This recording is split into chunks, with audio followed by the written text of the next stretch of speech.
A silent battle is unfolding within the semiconductor industry, and its outcome could reshape the global economy in ways few have even begun to grasp. While headlines highlight America's efforts to block China's access to cutting-edge tech, Beijing has quietly engineered a counterstrike so powerful it's forcing Western nations to rethink everything they know about economic leverage. At the center of this unfolding standoff is the Netherlands, a small European nation that suddenly finds itself caught between two superpowers, paying a steep price for siding with Washington in a new technological Cold War. Across Europe, critical chip supplies are drying up. Factories are halting production. Automotive giants are warning of shutdowns. And surprisingly, the blame has fallen on Dutch policymakers for mismanaging a crisis that was supposed to protect national security. What began as a simple regulatory move has spiraled into an economic confrontation that exposes uncomfortable truths about who truly controls the technology behind modern civilization. The Nexperia Shock. The situation surrounding Nexperia, a Dutch semiconductor firm with Chinese ownership, has gone far beyond an ordinary business dispute. What we're seeing is a calculated demonstration of China's ability to weaponize the very supply chains that Western economies rely on to survive. Beijing's message is clear. The age of American technological dominance is ending, and a new global balance of power is emerging. Behind closed doors, U.S. officials are scrambling. European manufacturers face existential risks. And for the first time in decades, Washington is discovering that its sanctions no longer carry the same weight they once did. This conflict isn't just about chips or trade restrictions. It's about economic power itself. Who holds it, who's losing it, and which nation is methodically reclaiming it, piece by piece. What you're about to see reveals how the semiconductor war has evolved into something far more sophisticated than anyone expected. China is no longer reacting to Western pressure. It's setting the terms, showing strategic patience that Western leaders seem unable to match. Despite elaborate sanctions and diplomatic coordination, the West may have already lost control of this contest without realizing it. Before we continue, make sure you're subscribed and notifications are on, because what's happening in this technological standoff will decide which nations lead the world economy for the next generation, and which are left behind. The Dutch miscalculation that changed everything. In October 2025, officials in The Hague reached what they believed was a reasonable, necessary decision. They would require Nexperia, the Chinese-owned chip manufacturer, to sell off its Dutch operations. From their perspective, this wasn't aggression. It was a precautionary measure to protect national security. They argued that cutting off Chinese ownership would shield Europe's chip infrastructure from foreign interference or intelligence risks. But their judgment was disastrously wrong. What The Hague saw as a defensive act, Beijing viewed as a direct provocation. And China had no intention of letting it pass quietly. Within days, Beijing's response made something unmistakably clear. The balance of leverage in the semiconductor sector had already shifted, and not in the West's favor. Why Nexperia Matters. Unlike household names like Nvidia, Intel, or AMD, Nexperia operates mostly out of the public eye. So why would this relatively obscure firm trigger such a major geopolitical crisis? Because of what it actually produces, and how essential those products are. Headquartered in Nijmegen, Netherlands, with facilities across the United Kingdom, Germany, and Asia, Nexperia traces its roots to Philips, which spun off the division in 2017. Shortly after, Wingtech Technology, a major Chinese electronics company closely aligned with Beijing's industrial strategy, acquired it. Here's the key difference. Nexperia doesn't make high-end processors for AI systems or data centers. It makes the simple, essential components that keep modern life running, discrete semiconductors and power management chips. These are the tiny, often overlooked parts that control electrical current, manage energy flow, and keep systems stable. Every car on the road needs them. Every washing machine, refrigerator, and smartphone depends on them. Without these parts, modern civilization stops functioning. That's why the Dutch government's decision had such explosive consequences. By forcing Chinese divestment, they destabilized a company whose parts flow through virtually every major industrial supply chain on Earth. The shockwaves were inevitable and severe. The chips that actually run civilization. When politicians talk about the semiconductor race, they focus on AI chips, quantum processors, and, those 3-nanometer breakthroughs. But here's the truth: no one in Washington or Brussels wants to admit the chips that actually keep the modern world running aren't the advanced ones. They're the small, boring semiconductors performing basic tasks. And honestly, China quietly dominates this segment. Let's be precise. We're not discussing chips that power supercomputers. We're talking about the everyday components that make electricity stable, cars run, and devices operate. And these are the chips the global economy cannot live without.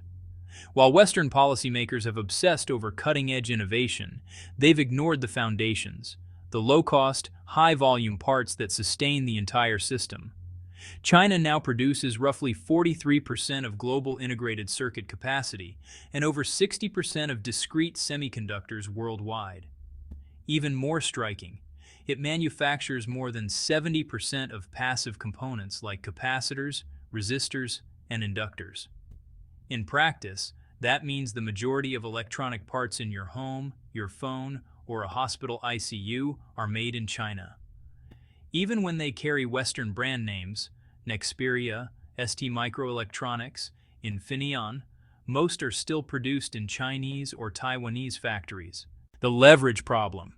Here's the paradox. Western nations are now dependent on the very supply chains they're trying to weaken through sanctions and export bans. That's why major companies like Bosch warn that Europe's entire automotive sector could collapse if Chinese-owned suppliers cut component exports.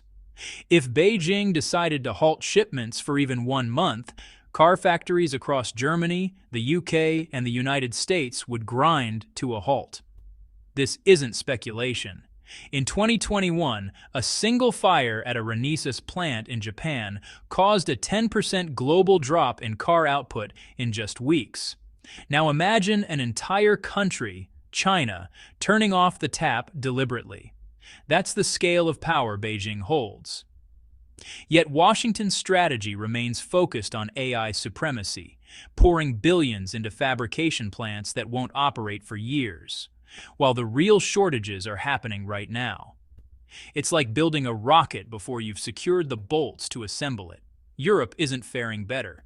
The EU Chips Act, heavily promoted in Brussels, funds advanced lithography and nanometer-scale projects. Impressive, yes, but irrelevant to the current crisis. When German automakers plead for basic power chips, no one can supply them, because production capacity still sits in Asia. Beijing's strategic patience. China saw this vulnerability coming. Years ago, it invested strategically in low and mid-tier manufacturing, quietly seizing control of the segments the world can't function without. Beijing didn't need to beat the United States in AI processors. It just needed to own the basics. And, well, it did. We've seen this story before, with rare earth metals. For years, the West ignored them until China controlled over 80% of global output. When Beijing merely hinted at restrictions in 2010, markets panicked overnight. Now the same pattern is repeating, only this time, the stakes are far greater. Every major industry, automotive, electronics, defense, healthcare, energy, depends on these low-value chips. Without them, no factory, no power grid, no emergency vehicle can function. The uncomfortable truth is this: China controls the industrial oxygen of the modern world. The United States can talk endlessly about artificial intelligence supremacy and technological leadership. But if Beijing ever decides to limit shipments of basic semiconductors, Western economies would start to suffocate long before those advanced technologies make any difference. And that's what makes this moment especially alarming. China doesn't need to launch missiles or engage in open conflict. All it has to do is stop the shipments. The meeting that changed everything. When Donald Trump met with Xi Jinping in what many media outlets described as a possible reset in United States-China trade relations, Washington insiders believed they had achieved a diplomatic breakthrough. After months of escalating export bans and sanctions, Trump emerged from the discussions declaring that China had agreed to ease certain restrictions and allow limited semiconductor exports to companies with American ties. At first glance, it seemed like a genuine step forward. But, a closer look reveals something different. China hadn't really given up any control. Beijing simply decided when and how to resume the flow of chips. The balance of power hadn't shifted at all. It had merely been confirmed. Shortly after the meeting, reports from the Global Times and other Chinese outlets indicated that Beijing had quietly approved a select group of firms to restart exports of mid-tier chips and essential components to manufacturers in the United States and Europe. These shipments included power management chips, automotive semiconductors, and microcontrollers, the exact types that had faced restrictions during the height of the standoff. However, these permissions came with strict conditions. Companies receiving the components had to prove their supply chains were completely free of links to any American sanctions list or military projects. In other words, China remained firmly in charge of who got what and under what terms. Beijing was still writing the rules. While United States officials celebrated this as a diplomatic win, the reality showed who actually held the leverage. Washington's real motive wasn't about peace and trade relations, it was about survival. American factories, especially in Detroit, and European production lines had been slowing for months due to semiconductor shortages. The United States simply doesn't have the domestic capacity to produce enough of these basic chips. And without cooperation from China, entire industries could stall again within weeks. What's most revealing is that China didn't need to sign any binding agreements or make major concessions. It used the meeting to appear flexible while still holding complete control over supply chains. Analysts from Bloomberg Intelligence and Nikkei Asia noted that Chinese officials saw this as a chance to seem cooperative while preserving full leverage. Essentially, Beijing allowed the United States to breathe, but only just enough to keep it dependent. The symbolism here is powerful. China is demonstrating to the world that it can control the rhythm of global trade, tightening or loosening its grip whenever it serves its interests. While Trump framed the outcome as a step toward cooperation, the deeper truth is that China can now use market access as a strategic weapon, something that was once the hallmark of American power. Beijing isn't just reacting to United States policy anymore, it's orchestrating the entire game. So yes, chip shipments have resumed across borders, but only because China decided they could. The balance of power has fundamentally changed, and officials in Washington know it, even if they can't admit it publicly. Forget the calm language coming from official press briefings. The real panic is unfolding inside Europe's car factories. If China keeps tightening semiconductor supply, thousands of workers face an uncertain future. Their jobs, their livelihoods, and entire local economies built around automotive production are suddenly on the line. This explains why European automakers like Nissan, Volkswagen, and BMW are now issuing increasingly urgent warnings, talking openly about production delays, output cuts, and potential shutdowns due to missing Nexperia chips. These aren't luxury parts or optional extras. They're inexpensive but absolutely critical semiconductors that keep entire assembly lines running. Without them, plants simply stop.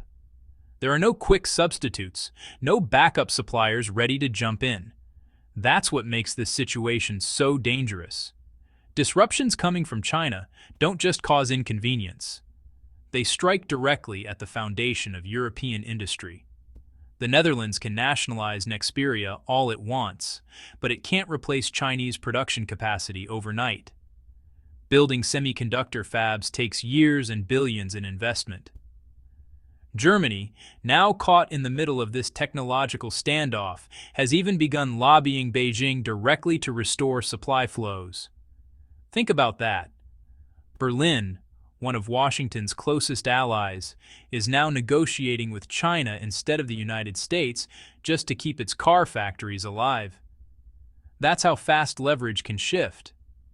When Europe's largest economy starts appealing directly to Beijing, it signals that America's political influence is no longer the only voice that matters. China's counter-strategy is working precisely because it doesn't rely on big moves. Beijing doesn't need to announce sanctions or impose tariffs. All it has to do is slow export approvals or delay shipments by a few days. Every hour of delay costs Western companies millions in lost production. And the more desperate these industries become, the more they turn toward Beijing, not Washington, for relief. This creates a dangerous pattern, one where Western governments talk tough about independence and national security in public, yet privately depend on China to keep their industries alive. The contradiction couldn't be clearer. Ideological opposition on the outside, quiet reliance behind the scenes. And it's not just the auto sector. If this trend continues, other industries, from consumer electronics to medical equipment to industrial machinery, will face the same vulnerability. Each new disruption becomes another pressure point, forcing Western companies to choose between standing with Washington's containment strategy or cooperating with Beijing's economic power. We've now reached a critical turning point in the semiconductor conflict. The question is no longer whether China has leverage. That's already undeniable. The real question is whether the United States and Europe can ever free themselves from this dependence, or if the integration has gone too deep to unwind without devastating economic costs. Reversing this situation would require staggering effort. Western countries would have to pour hundreds of billions into new fabs for basic semiconductors, rebuild entire raw material and equipment supply chains, train thousands of skilled workers, and sustain those efforts for years before catching up to current demand. And during that whole period, they'd still be reliant on China. Even if the West started that process today, Chinese companies wouldn't stand still. They'd keep improving efficiency, lowering costs, and strengthening their ties with global clients, making it nearly impossible to close the gap. Beijing understands this perfectly. It doesn't need to win every tech race or match the West chip for chip. It just needs to control the parts that can't easily be replaced. And it already does. The semiconductor war has entered a new phase, one where America's old assumptions about technological dominance and economic leverage no longer hold. China isn't just participating in the global tech industry. It's setting the rules, proving it can cause enormous economic pain without firing a shot. For decades, the United States used its massive market and advanced technology as tools of foreign policy, punishing countries that didn't align with its interests. Now China has developed its own version of that power, and it's working. The irony is striking. In trying to contain China's rise, Western nations have revealed just how dependent they've become on it. Sanctions, export bans, and diplomatic pressure meant to weaken Beijing have instead highlighted its growing control. That leaves policymakers facing an uncomfortable choice: continue pursuing technological decoupling and absorb the economic shock, or accept the reality of interdependence and negotiate with a stronger China. Neither option is pleasant, and both carry massive risks. What's clear is that the easy assumptions guiding Western policy for years, that China could be contained, that manufacturing could quickly return home, that new supply chains could be built overnight, have all proven naive. The semiconductor industry is simply too complex, too costly, and too slow to rebuild. Meanwhile, China keeps playing the long game. It doesn't need dramatic victories or loud declarations. It just needs to hold its current leverage and expand slowly, deliberately, into every vital technology field. Time, it seems, is on China's side. The crisis surrounding Nexperia and the wider semiconductor supply chain isn't just a temporary trade dispute, it's a glimpse into the future of global power. The country that controls essential components controls the speed of industrial progress, and the one that can cut off those supplies controls the world without ever firing a shot.